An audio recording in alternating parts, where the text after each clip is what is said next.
Hello, welcome back to Fallout 76. You may not have realized this yet, but the new updates gave us arguably the best tagging weapon in the game. That's of course the V63 Bertha. It's a Tesla rifle with a 2-shot, fast fire, and faster reload legendary properties. These can't be re-rolled.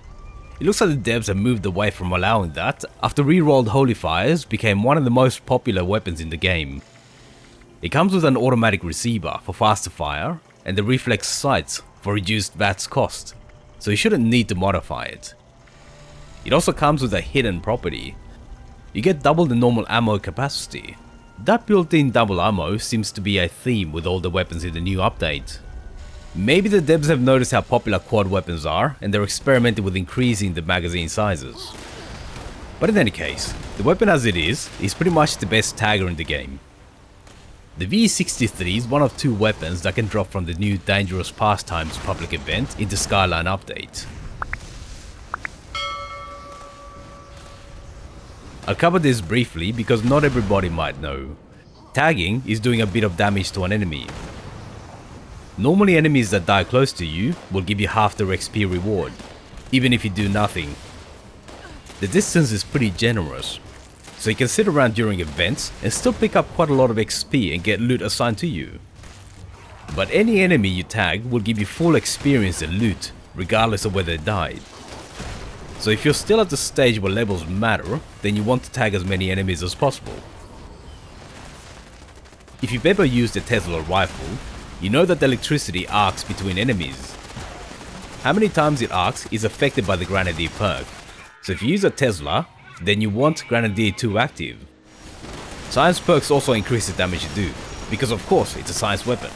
It's in the name, Tesla. Everything else is the same as any other automatic rifle.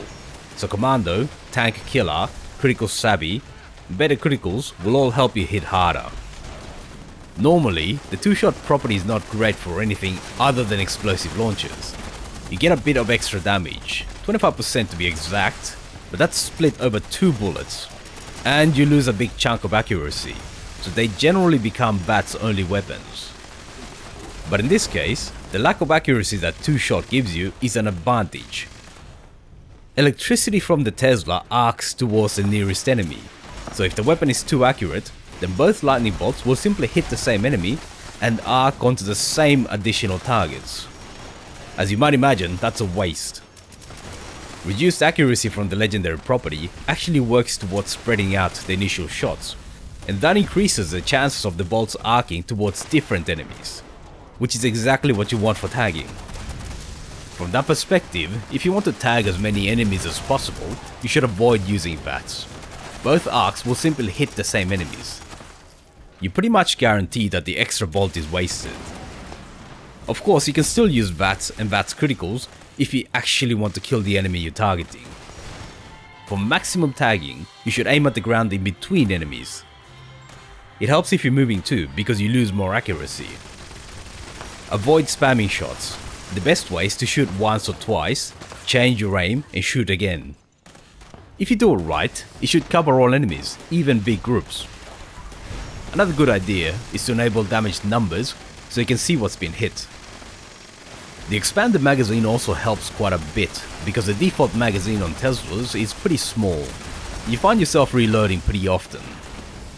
Quads used to be the preferred first legendary for many people, especially those who hate reloading, because that gives you 60 shots. Having 30 shots and maximizing your tagging like I talked about makes the Bertha very effective. I'd say that quads are not the obvious answer anymore for a tagging Tesla. You end up with a similar effect, but with less ammo used up because you get 2 bolts from a single shot. The Bertha is not going to be a great gun for killing enemies, but for tagging, it's pretty damn good. The only disadvantage it has is the relatively short range. For longer range situations, like say eviction notice, an explosive weapon is still better for tagging. But for anything within the Bertha's range, it's the best tagger you can get. Thanks for watching all the way to the end. Let me know what you thought about it in the comments. Feel free to leave a like, subscribe and hit the bell button to be notified when new videos come out. See you soon.